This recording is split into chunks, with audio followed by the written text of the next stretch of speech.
نحمد اللہ تبارک و تعالی ونسلم علی رسولنا الکریم اما بعد فقد قال اللہ تبارک و تعالی فی القرآن المجید والفرقان الحمید اعوذ باللہ من الشیطان الرجیم بسم اللہ الرحمن الرحیم افحسبتم انما خلقناکم عبثا وانکم الینا لا ترجعون وقال تبارک و تعالی فی مقام آخر قد افلح المؤمنون الذین هم فی صلاتهم خاشعون قابل قدر عزت معاف کر دینا شیخ خواتین معاف بہنوں،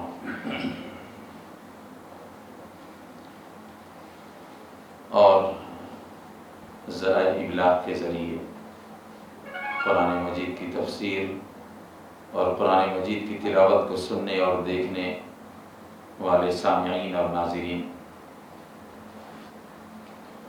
آج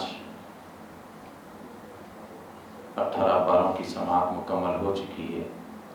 یکم رمضان سے لے کر آج تک پابندی کے ساتھ مسلسل الحمدللہ تلاوت قرآن اور سماعت قرآن کا یہ سلسلہ جاری ہے۔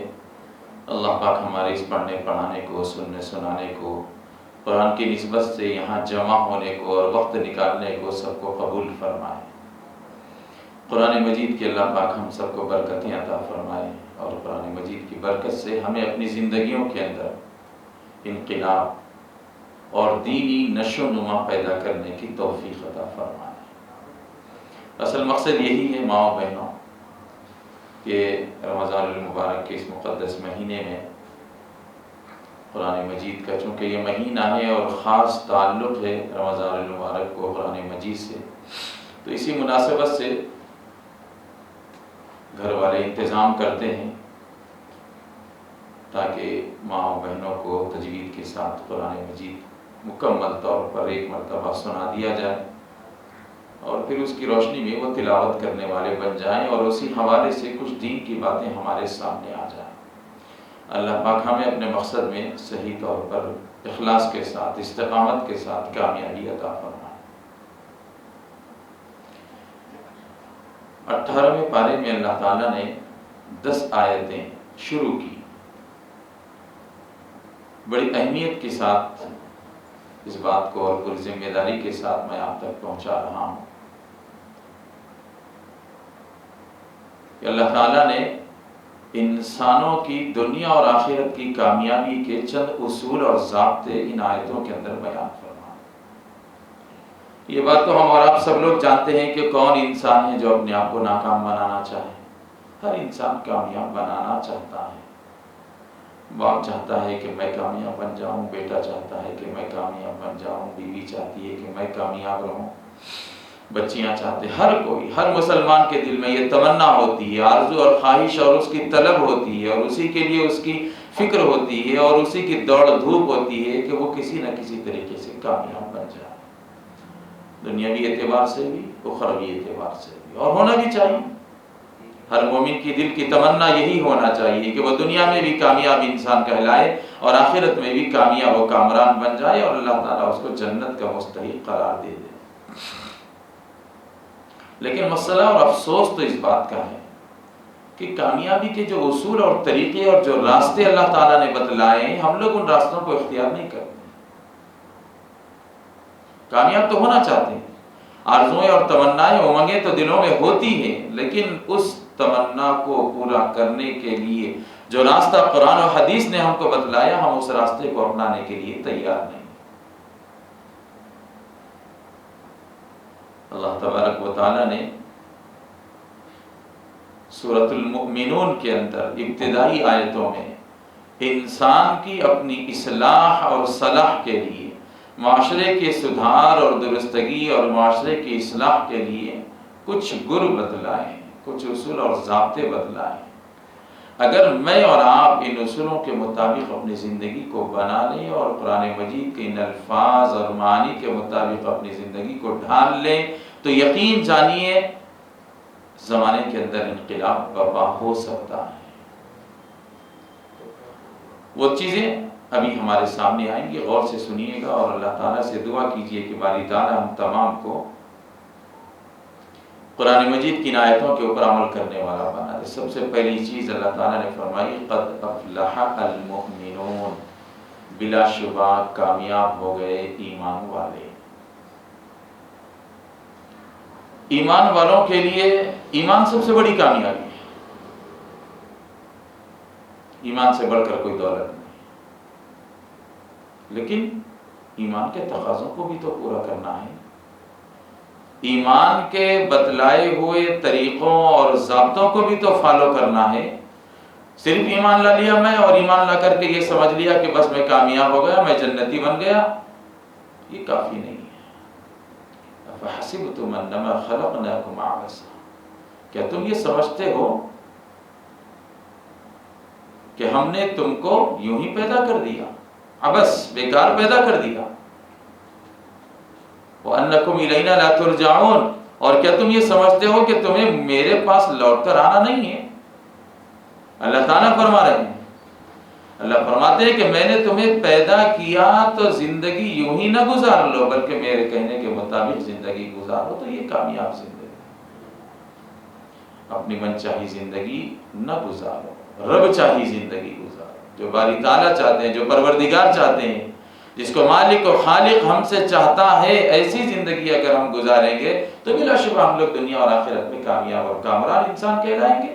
اور اگر ہم نے ایمان تو لے لیا اور مومن تو بن گئے، نام کے مسلمان تو کہلائے، عبداللہ عبد الرحمن نام تو رکھ لیا، لیکن اللہ کی مرضیات کے مطابق اپنی زندگی کو گزارنا نہیں سیکھا تو پھر ہم نے کچھ نہیں کیا، ہم کامیاب نہیں ہو سکتے۔ اللہ فرماتے ہیں کہ مقصد زندگی اللہ کی بندگی، مقصد حیات اللہ کی یاد، اللہ کی بندگی، اطاعت، فرما برداری، اس کے حکموں کو بجا لانا اور اس کے بتائے ہوئے طریقوں کو اپنانا، یہ اصل ایمانی تقاضا ہے۔ ان تقاضوں کو چھوڑ کر ہم اور آپ کامیاب نہیں ہو سکتے۔ اللہ تعالیٰ نے فرمایا قد افلح المؤمنون، بلا شبہ کامیاب ہو گئے، فلاح پا گئے، بامراد ہو گئے وہ لوگ جو ایمان لائے۔ اور صرف ایمان لانے پر اللہ نے اکتفا نہیں فرمایا، یہ اور بات ہے کہ ایمان کی وجہ سے کبھی نہ کبھی مومن جنت میں جائے گا اور ضرور جائے گا۔ من کان فی قلبہ مثقال حبۃ من ایمان، اگر کسی کے دل میں رائی کے دانے کے برابر بھی ایمان ہے تو وہ اپنے ایمان کی بدولت جنت میں ایک نہ ایک دن ضرور جائے گا، بھلے اپنے گناہوں کی سزا اور عذاب بھگتنے کے بعد ہی صحیح، لیکن جائے گا ضرور۔ لیکن کامیابی یہ نہیں ہے، کامیابی تو یہ ہے کہ ہم اول پہلے میں پہلی فرصت میں جنت کے مستحق بن جائیں، یہ کامیابی ہے۔ اس کے لیے اللہ تعالیٰ نے اصول بتایا، الذین هم فی صلاتهم خاشعون۔ پہلی بات تو بیان کر دی کہ ایمان بنیاد ہے، شرط اول ہے جنت میں جانے کے لیے، بے ایمان جنت میں نہیں جا سکتے ہیں، جب تک ایمان نہیں آئے گا اس وقت تک جنت نہیں ملے گی۔ لیکن ایمان کے ساتھ اس کے تقاضوں کو اللہ نے بیان فرمایا، الذین هم فی صلاتهم خاشعون۔ حضرت عمر رضی اللہ تعالیٰ عنہ فرماتے ہیں کہ حضور علیہ السلام کے اوپر جب یہ آیت کریمہ 10 آیتیں نازل ہو رہی تھی، ابتدائی آیتیں سورۃ المؤمنون کی، تو ہم نے دیکھا ہے اپنی آنکھوں سے اس وقت اللہ کے نبی کے سامنے مکھیوں کے بھن بھناہٹ کی آواز آ رہی تھی، اور جیسے ہی یہ کیفیت ختم ہو گئی تو ہم نے سمجھ لیا کہ اب وحی رک گئی۔ اس کے بعد فوراً اللہ کے نبی علیہ السلام نے مخاطب کر کے فرمایا کہ ابھی میرے پاس جبرائیل علیہ السلام آئے تھے اور یہ سورۃ المؤمنون کی ابتدائی 10 آیتیں پیش کیے ہیں، اور اس کے اندر اللہ تعالیٰ نے یہ ضابطے بیان کی، یہ اصول اور طریقے بتلائے ہیں، کامیابی کے گر بتلائے ہیں۔ ہر مومن کو چاہیے کہ وہ اس کو اپنائیں، اختیار کریں، اپنی زندگیوں میں لائیں۔ سب سے پہلی بات فرمائی الذین هم فی صلاتهم خاشعون، وہ مومنین جو اپنی نماز میں خشوع اور خضوع پیدا کرنے والے ہیں۔ نمازوں میں خشوع اور خضوع کا پیدا کرنا کسے کہتے ہیں بھائی؟ خشوع اور خضوع دل جمعی کے ساتھ، حضور قلبی کے ساتھ، اس نیت کے ساتھ کہ میرا مالک مجھے دیکھ رہا ہے، نماز پڑھنا، اس کو کہتے ہیں خشوع اور خضوع۔ علماء کرام نے لکھا ہے کہ خشوع کی سب سے اعلیٰ مثال یہ ہے کہ بندہ یوں نماز پڑھے جیسا کہ وہ اللہ کو دیکھ رہا ہے۔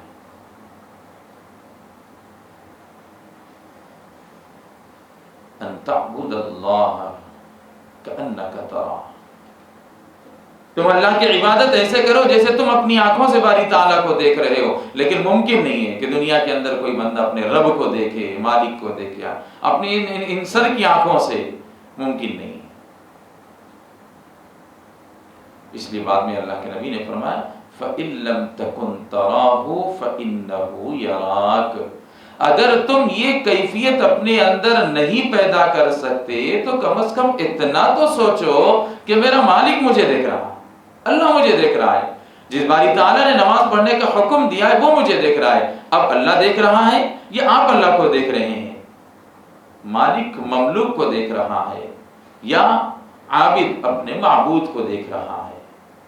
ان دونوں صورتوں میں بندہ کیسی عبادت کرنا چاہیے آپ خود اس کا اندازہ لگا لیجیے. ایک دکان کے مالک نوکر رکھتا ہے دکان میں اپنے پاس کام کرنے کے لیے. اگر وہ کام کرنے والا بچہ، کام کرنے والا ورکر، وہ کارندہ، وہ نوکر اپنی آنکھوں سے دیکھ رہا ہے کہ سیٹ سامنے بیٹھے ہوئے ہیں، میرے دکان کے مالک سامنے بیٹھے ہیں، تو کیا وہ ایسی ویسی حرکتیں کرے گا؟ کیا وہ اپنی ذمہ داری ادا کرنے میں غفلت برتے گا؟ کیا وہ گاہک سامنے رکھ کے آنکھ بند کر کے بیٹھ جائے گا؟ نہیں، کوئی بھی کام کرنے والا ایسا نہیں کر سکتا. اگر ایسا کرے گا تو وہ مالک دکان سے نکال دے گا، نوکری سے برخاست کر دے گا اور کہے گا کہ جاؤ بھی تم سوتے رہو اپنے گھر کے اندر، یہاں تمہاری ضرورت نہیں ہے. ظاہر بات ہے، ہمارے پاس ہوگا نوکر تو ہم بھی ایسے ہی کریں گے، آپ کے پاس ہوگا تو آپ بھی ایسے ہی کریں گے.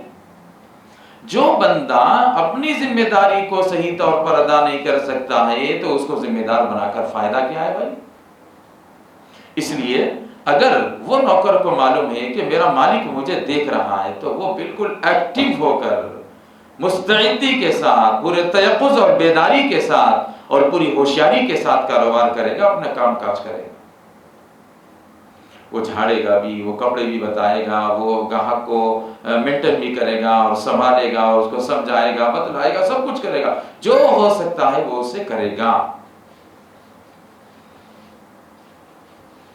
اور اگر مالک دکان پہ موجود نہیں ہے، وہ نوکر مالک کو اپنی آنکھوں سے نہیں دیکھ رہا، لیکن اس نوکر کو یہ معلوم ہے کہ میری دکان میں CCTV کیمرہ لگا ہوا ہے، میرا مالک اپنے گھر بیٹھ کر اپنے موبائل فون کے اندر پوری دکان کی اور پورے نوکروں کی ہر چیز کی نگرانی کر رہا ہے، تو اب بھی یہ نوکر اپنی ذمہ داری سے غفلت نہیں برتے گا.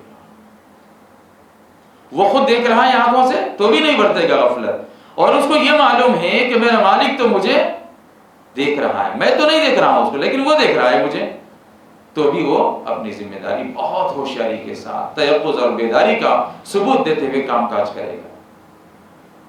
جب دنیا کا نوکر چند پیسوں کے لیے اپنے مالک کی نگاہوں میں آ کر کام کرتا ہے یا اپنے مالک کے دیکھنے کے ڈر سے اچھے سے اچھا اور بہتر سے بہتر کام کرتا ہے، تو ہمارا اور آپ کا پروردگار تو ہمیں ہر لمحہ دیکھ رہا ہے. تو پھر ہمیں کیسی عبادت کرنا چاہیے؟ ہمیں کتنا شعور کے ساتھ اور کتنا اخلاص کے ساتھ، کتنے جذبے کے ساتھ اور کتنا خلوص نیت کے ساتھ اور کتنا انتہائی خشوع اور خضوع کے ساتھ ہمیں عبادت کرنا چاہیے، آپ اندازہ لگا لیں. وہ مالک ہمیں دیکھ رہا ہے جس نے ہمیں سانس دی، مال دیا، دولت دی، شوہر دیے، بیوی دی، بچے دیے، گھر دیا، کاروبار دیا، ملازمت، نوکری اور دنیا کی ہر دولت اور ہر نعمت سے ہم کو نوازا. وہ مالک ہم کو دیکھ رہا ہے تو ہمیں عبادت کیسی کرنا چاہیے؟ آپ خود اپنے دل پر ہاتھ رکھ کر فیصلہ کیجیے. اللہ تبارک و تعالیٰ قرآن مجید کی اس آیت کریمہ میں یہی بتلانا چاہتے ہیں، الذین هم فی صلاتہم خاشعون، کامیاب ہو گئے وہ ایمان والے جن کو ایمان کی دولت بھی مل گئی اور سب سے پہلا کام ان لوگوں نے یہ کیا کہ اپنی نمازوں کے اندر خشوع اور خضوع پیدا کر لیا. ظاہری اعتبار سے بھی خشوع اور خضوع رہے، باطنی اعتبار سے بھی خشوع اور خضوع رہے. ہمارا جسم بھی یہ بتلائے دیکھنے والوں کو کہ یہ بندہ نماز پڑھ رہا ہے، کہ تماشا نہیں کر رہا ہے. ہمارا دل بھی یہ گواہی دے کہ میں مالک کی عبادت کر رہا ہوں، اس مالک کے سامنے سر بسجود ہو رہا ہوں، میں انتہائی عاجزی کے ساتھ، تمکنت کے ساتھ اور اطمینان کے ساتھ، اخلاص کے ساتھ، خشوع اور خضوع کے ساتھ اس کو راضی کرنے کے لیے یہ نماز پڑھ رہا ہوں۔ یہ میرا دل بھی گواہی دے اور میرا جسم بھی گواہی دے۔ ظاہری خشوع اور خضوع بھی ہونا چاہیے اور باطنی خشوع اور خضوع بھی ہونا چاہیے۔ اب ایک بات یہ بھی ذکر کرتا چلوں کہ خشوع اور خضوع پیدا کرنا یہ کوئی دوا تو ہے نہیں کہ کھا لی جائے اور خشوع اور خضوع پیدا ہو جائے، یہ کوئی فارمولہ تو ہے نہیں کہ اس کو یوز کر لیا جائے اور خشوع اور خضوع پیدا ہو جائے۔ خشوع اور خضوع کے لیے علماء نے لکھا ہے کہ انسان کو حتی الامکان یہ کوشش کرنا چاہیے ذہن کے اندر کسی قسم کے وسوسے، کوئی خیالات، کوئی فکر اور کوئی ادھر ادھر کی باتیں ہرگز ذہن میں نہ آئے، حالانکہ شیطان اسی وقت ہمارے ذہنوں پہ حملہ کرتا ہے اور ہمیں منتشر کرنے کی کوشش کرتا ہے۔ ادھر ادھر کی باتیں، جو دنیا والا کی باتیں کبھی یاد نہیں آتی، وہ نماز کی نیت باندھ لو یاد آ جائیں، کیونکہ شیطان یہ چاہتا ہے کہ یہ بندہ اخلاص کے ساتھ، خشوع اور خضوع کے ساتھ عبادت نہ کرے، یہ چاہتا ہے۔ ہمیں شیطان کا مقابلہ کرتے ہوئے اپنے دل کو یہ بتلانا ہے کہ میں چاہے اپنے رب کو نہ دیکھ رہا ہوں، لیکن اپنا مالک میرا رب تو مجھے دیکھ رہا ہے۔ یہ احساس پیدا کر کے ہم ہر چیز سے ہٹ کٹ کے اللہ کو یاد کریں اور نماز کے اندر مصروف رہیں۔ ظاہری طور پر کیا کرنا پڑے گا ہمیں؟ تو علماء نے بتلایا ہے کہ جو ارکان ہیں اس کے، قیام ہے، رکوع ہے، سجدہ ہے، قومہ ہے، قاعدہ ہے، اور جو چیزیں پڑھنا ہے، تحیات، درود شریف، دعائے معصورات، تسبیحات وغیرہ، یہ سب اہتمام سے آداب کا لحاظ رکھتے ہوئے خشوع اور خضوع پیدا کیا جا سکتا ہے۔ ایسا نہیں ہے کہ مولانا صاحب ہم سے یہ ممکن، یہ نہیں ہو سکتا بھائی اتنی خطرناک نماز ہم کو نہیں آتی ہے پڑھنا، نہیں، آ سکتی۔ ہر بندہ مومن یہ کوشش کر سکتا ہے کہ وہ خشوع اور خضوع اپنے دلوں کے اندر پیدا کرے، اور کرنا ہی پڑے گا، ورنہ تو صرف اٹھنے اور بیٹھنے کے علاوہ کچھ بھی حاصل نہیں۔ نماز کیا ہے معلوم ہے آپ کو؟ کأنہ یناجی ربہ، جو بندہ نماز کی نیت باندھ لیتا ہے تو وہ صرف اٹھ بیٹھ نہیں کرتا ہے، بلکہ اپنے رب سے سرگوشی کر، پرائیویٹ گفتگو کرنے والا، خاص اللہ تبارک و تعالیٰ سے باتیں کرنے والا بن جاتا ہے۔ ایک بات اور ذکر کرتا چلو، ہم لوگ کسی ایم ایل اے سے ملنے جاتے ہیں تو اس کی آفس کا خیال رکھتے ہیں، اس کے اسٹیٹس کے مطابق ہم بن کر سنور کر جاتے ہیں۔ کسی ایم پی سے ملنے جاتے ہیں تو اس کی پوزیشن دیکھتے ہیں ہم لوگ، اس کی پوزیشن دیکھ کر کے اسی کے حساب سے۔ کسی ڈاکٹر سے ملنے جاتے ہیں تو وہی لینگویج، وہی زبان، وہی لہجہ اور وہی طور طریقہ، وہی آداب ہم لوگ اختیار کرتے ہیں۔ پھر مالک کے سامنے آتے ہوئے ہم ایسے ہی اٹھیں اور چلے آ جائیں، یہ کیسے ہو سکتا ہے دوستو؟ ماں اور بہنوں، پورے اہتمام کے ساتھ، باوضو ہو کر، صاف ستھرے ہو کر، اچھے کپڑے پہن کر، آداب کے ساتھ، اور اللہ تبارک و تعالیٰ کے سامنے عاجز اور مسکین بندے بن کر ہمیں اپنی مجبوری دکھلانا ہے اللہ کو، اور نماز پڑھ کے اللہ سے دعا مانگنا ہے۔ ہمارے بہت سارے مسلمانوں کو دیکھا جاتا ہے نائٹ میں جو کپڑے پہن کر سوتے ہیں، نماز کے لیے انہی کپڑوں پر آ جاتے ہیں۔ اگرچہ کہ نماز ہو جاتی ہے، اب کپڑے پاک رہنا کافی ہے، سطر کا چھپانا کافی ہے، نماز تو ہو جائے گی، میں منع نہیں کر رہا ہوں، لیکن میں یہ کہنا چاہتا ہوں کہ کیا انہی کپڑوں میں آپ کسی کا فنکشن اٹینڈ کرنے کے لیے جائیں گے؟ کیا آپ انہی کپڑوں کے اندر کسی بڑے آدمی سے ملاقات کرنے جائیں گے؟ کیا آپ انہی کپڑوں کے اندر کسی ڈاکٹر، کسی لائر اور کسی بڑے آفیسر سے ملنے کے لیے جائیں گے؟ نہیں نا۔ جب نہیں تو پھر مالک کے سامنے انہی کپڑوں میں آتے ہوئے ہم کو شرم کیوں نہیں آتی ہے؟ حالانکہ اللہ تعالیٰ نے تو فرمایا خذوا زینتکم عند کل مسجد، ہر نماز کے وقت اللہ کے سامنے بن سنور کر آؤ، صاف ستھرے ہو کر کے آؤ، باوضو ہو کر کے آؤ۔ فنکشن میں جتنا اہتمام سے نیا ولیمہ ہوتا ہے تو اس کا ڈریس الگ ہوتا ہے، عقد ہوتا ہے تو اس کا ڈریس الگ ہوتا ہے، اپنا ہو تب بھی، دوستوں کا ہو تب بھی، رشتہ داروں کا ہو تب بھی، ہر ماں بہن کے پاس کپڑے ہوتے ہیں الحمدللہ۔ وہ جس فنکشن میں جانا ہوتا ہے وہ فنکشن اور پارٹی کے حساب سے اپنے کپڑوں کو چوز کرتے ہیں، تو مالک کے سامنے جب عبادت کرنے کے لیے جاتے ہیں تو اس کے سامنے کیسا لباس ہونا چاہیے؟ کیا ہمیں اس کا خیال نہیں ہوتا؟ یہی ہے خشوع اور خضوع پیدا کرنے کے طریقے۔ اللہ کی عظمت شان اور اللہ کی جلالت شان کو سامنے رکھو اور رکھ کر کے اسی کے مطابق اپنے آپ کو تیار کر کے، بنا کر کے، زیب و زینت کر کے اور اظہار عاجزی کر کے اللہ کے سامنے جاؤ اور نماز پڑھو، پھر خود بخود تمہارے دلوں کے اندر خشوع اور خضوع پیدا ہو جائے۔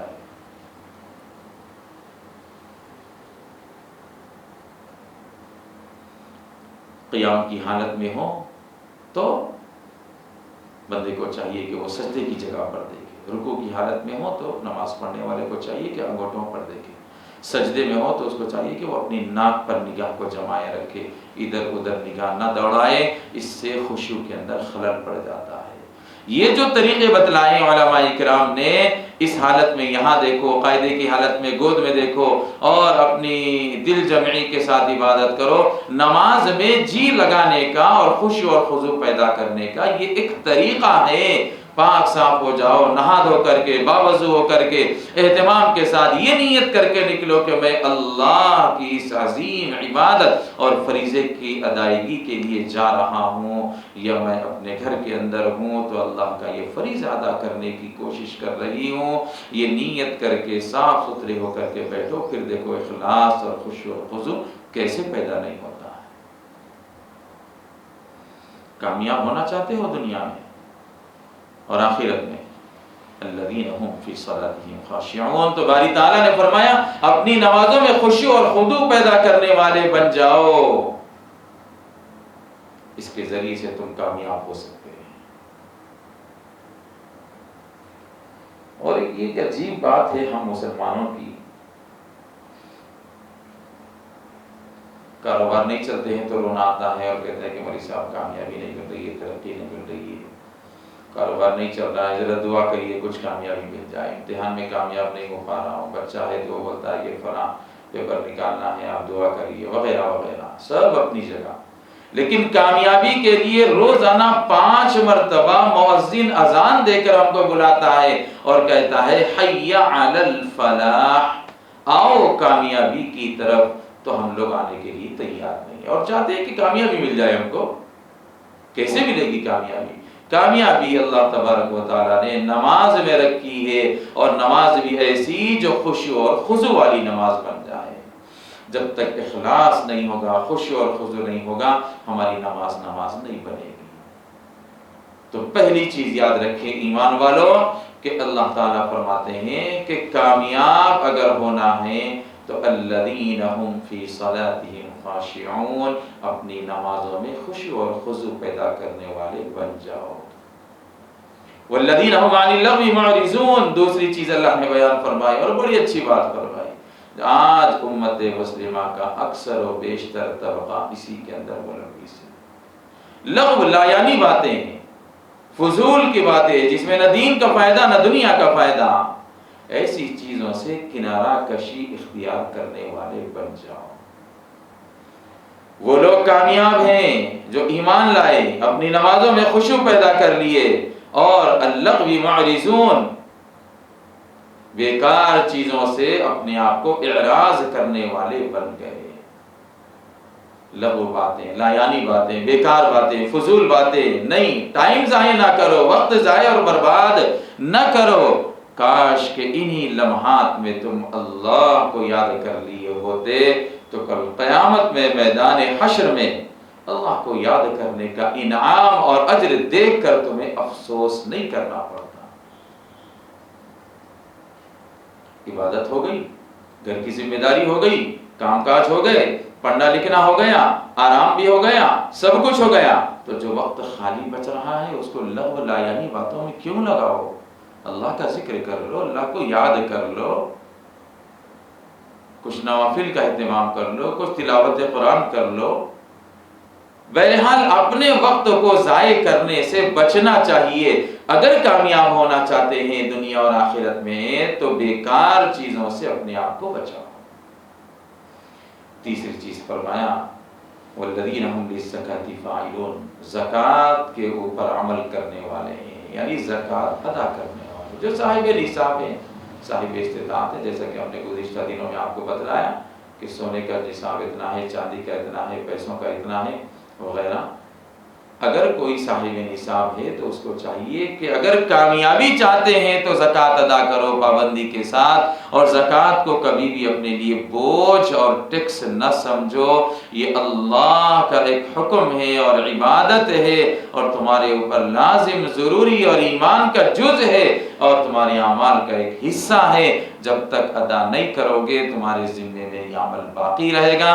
اس لیے اگر دنیا اور آخرت میں کامیاب بننا چاہتے ہو تو للزکاۃ فاعلون، اپنی زکوٰۃ کو ادا کرنے والے بنو۔ اور زکوٰۃ کے لیے میں نے بتلایا کہ نصاب ہے اور سال کا گزرنا ہے، کن لوگوں کو اوپر واجب ہوتی ہے زکوٰۃ، کتنے فیصد دینا چاہیے اور کن لوگوں کو دینا چاہیے، اس کے مصارف کیا ہیں، ساری تفصیلات آپ کے سامنے آ چکی ہیں۔ اللہ تعالیٰ نے آگے فرمایا کہ والذین هم لفروجہم حافظون، کامیاب بننا چاہتے ہو تو ایک چیز یہ ہے، اپنی شرمگاہوں کی حفاظت کرو، اپنی شرمگاہوں کی حفاظت کرنا چاہیے۔ شرمگاہوں کے ساتھ ساتھ اپنے بدن کے ایک ایک جز کی، ایک ایک عضو کی حفاظت کرنا ہماری ذمہ داری۔ آنکھ، کان، ناک، زبان، ہاتھ، پیر، دل، سوچ، فکر، خیال، ہر چیز کی حفاظت کرنا۔ زنا حرام ہے، ناجائز جگہوں پر، حرام جگہوں پر اپنی خواہشات کی تکمیل کرنے والے لوگ دنیا اور آخرت میں خسارے میں ہیں، نقصان میں ہیں، ناکام اور نامراد ہیں۔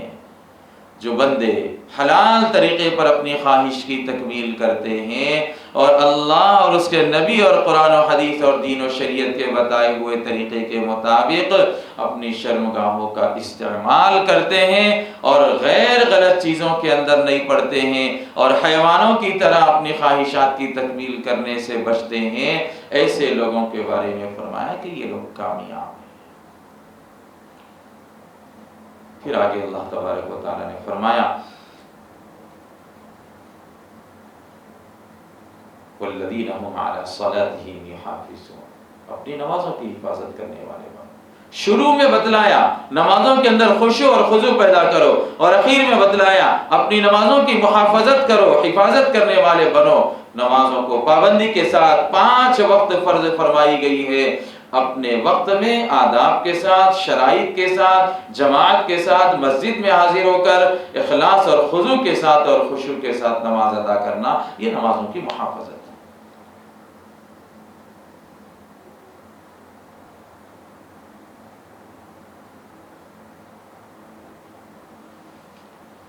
نمازوں کی حفاظت کے سلسلے میں بہت زیادہ فکر کرنے کی ضرورت ہے۔ آج جتنی غفلت نمازوں سے ہو رہی ہے شاید ہی کسی اور عمل سے ہو رہی ہے۔ کیا بڑے، کیا چھوٹے، کیا پڑھے لکھے، کیا جاہل، کیا عورتیں، کیا مرد، سب نمازوں کے سلسلے میں انتہائی غافل ہوتے جا رہے ہیں۔ آج جن مصائب اور آفتوں اور حالات اور مظالم کا مجھے اور آپ کو سامنا کرنا پڑ رہا ہے، وہ سب حالات کا علاج صرف ایک ہی ہے کہ نمازوں کی پابندی کریں، بس۔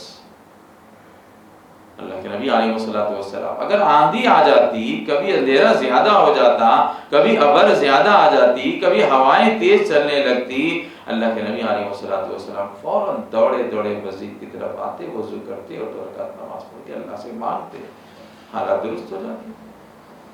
آج جو حالت ہو رہی ہے کرناٹک میں ہو، راجستھان میں ہو، آپ کے تلنگانہ میں ہو، کہیں پر بھی ہو، پوری دنیا میں یہی ہونے والا ہے۔ اگر ہم لوگوں کی یہ مجرمانہ غفلت بڑھتی رہی، قرآن سے دوری، علم سے دوری، اعمال سے دوری، ایمان سے دوری، نمازوں سے غفلت یوں ہی رہی، تو ماں بہنوں یاد رکھ لو، دنیا کا کوئی بھی خطہ ہو، زمین کا کوئی بھی حصہ ہو، اللہ کا یہ عذاب نازل ہو کر رہے گا اور ہمیں اس کو بھگتنا پڑے گا۔ اس لیے کامیابی کے جو اصول اللہ تعالیٰ نے ان آیتوں کے اندر ذکر فرمائے، دعا کیجئے کہ باری تعالیٰ مجھے بھی عامل بنا دے، مجھے بھی عمل کی توفیق اور ہدایت دے دے، آپ کو بھی اور سننے والوں کو بھی، اور جتنے ایمان والے مومن اور مومنات ہیں، جتنے ہمارے مسلمان بچے اور بچیاں ہیں، اللہ سب کے مقدر میں کامیابی فرمائے، دنیا کے اندر بھی اور آخرت کے اندر بھی۔ نمازوں کا اہتمام، زکوٰۃ کی ادائیگی کا اہتمام، خواہشات کی صحیح طور پر حلال طریقے پر تکمیل کا اہتمام، اور اسی طرح نمازوں میں خوشی اور خضوع پیدا کرنے کا اہتمام، اور 5 وقت کی نمازوں کو پابندی کے ساتھ پڑھنے کی اللہ پاک مجھے بھی، آپ کو بھی اور سارے عالم کے مسلمانوں کو توفیق عمل نصیب فرمائے۔ آمین وآخر دعوانا ان الحمد للہ رب العالمین۔ اللهم صل على محمد وعلى ال محمد وسلم وبارك في الدنيا حسنة وفي الآخرة حسنة وقنا عذاب النار رب اغفر وارحم وأنت خير الراحمين اللهم ارفع عنا البلاء والوباء اشفي اللهم أنت الشافي لا شفاء إلا شفاء شفاء لا يغادر سقما الہ العالمین رحم کا کرم کا عافیت کا درگزر کا معاملہ فرما۔ اللہ ایمان والوں کو جن جن صفات سے متصف ہونا ہے اللہ وہ تمام صفات ہمارے اندر پیدا فرما۔ اے اللہ ہم سب کو عامل قرآن بنا، عاشق قرآن بنا، حافظ قرآن بنا، قرآن کی اور دین و شریعت کی اے اللہ ہم تمام کو پاسداری اور حفاظت کرنے کی توفیق عطا فرما۔ اللہ ہمارے بیماروں کو شفائے کاملہ عاجلہ مستمرہ دائمہ نصیب فرما۔ ہر قسم کی بیماریوں سے نجات اور شفائے کلی عطا فرما۔ مہلک بیماریوں سے بھی حفاظت فرما، چھوٹی موٹی بیماریوں سے بھی، ہمارے بڑوں کی چھوٹوں کی اللہ، ہمارے شوہروں کی، ہماری بیویوں کی، ہمارے بچوں کی، ہماری ماؤں کی، باپ کی، اللہ سب کی حفاظت فرما دیجئے۔ اللہ ہر قسم کی بیماریوں سے شفائے کلی عطا فرما دیجئے۔ اللہ جن لوگوں نے اپنے بیمار لوگوں نے ہمیں اپنی شفاؤں کے لیے نیک تمنائیں ہم سے لگا کر ہم سے دعاؤں کی درخواست کیے ہیں اللہ ان کو بھی شفا عطا فرما۔ جو ہاسپٹل اور دواخانوں میں علاج میں ہیں اللہ ان کو بھی شفا عطا فرما۔ اللہ اپنا رحم کا، کرم کا، فضل کا معاملہ فرما دیجئے۔ ہمارے بچوں کو امتحانات میں کامیابی عطا فرما دیجئے، دین و دنیا کی ترقی عطا فرما دیجئے۔ ہر قسم کی آفتوں سے، مسائل، بلاؤں اور پریشانیوں سے ہماری اور امت مسلمہ کی حفاظت فرما دیجئے۔ ظالم حکمرانوں کو ہدایت عطا فرما دیجئے۔ اللہ ظلم سے دنیا کو پاک کر دیجئے۔ اللہ مظلوموں کی حمایت، مدد اور نصرت فرما دیجئے۔ اللہ دین کے تمام احکامات کے اوپر عمل کرنا ہم سب کے لیے سہل اور آسان فرما دیجئے۔ ہم سب کی مغفرت کے فیصلے فرما دیجئے۔ سب کے گھروں کے اندر خیر اور برکت نازل فرما دیجئے۔ کاروبار اور تجارت میں خیر اور برکت عطا فرما دیجئے۔ اللہ جو کچھ ہم نے مانگا ہے وہ بھی عطا فرما دیجئے۔ اللہ جو مانگنے سے رہ گیا ہے ہماری ضرورت ہے آپ اس کی بھی تکمیل فرما دیجئے۔ آپ دلوں کے بھید اور دلوں کی حالتوں کو جانتے ہیں، آپ علیم بذات الصدور ہے۔ اللہ کیا چیز ہمارے لیے اہم ہے، خیر ہے اور ضروری ہے آپ ہم سے بہتر جانتے ہیں۔ اللہ سب خیر ہمیں عطا فرما دیجئے۔ ہر قسم کے شرور و فتن سے ہماری حفاظت فرما دیجئے۔ اللہم انا نسألک خیر ما سألک منہ نبیک و حبیبک محمد صلی اللہ علیہ وسلم، ونعوذ بك من شر ما استعاذك منه نبيك وحبيبك محمد صلى الله عليه وسلم، وأنت المستعان وعليك البلاغ وعليك التكلان، ولا حول ولا قوة إلا بالله العلي العظيم برحمتك يا أرحم الراحمين، والحمد لله رب العالمين۔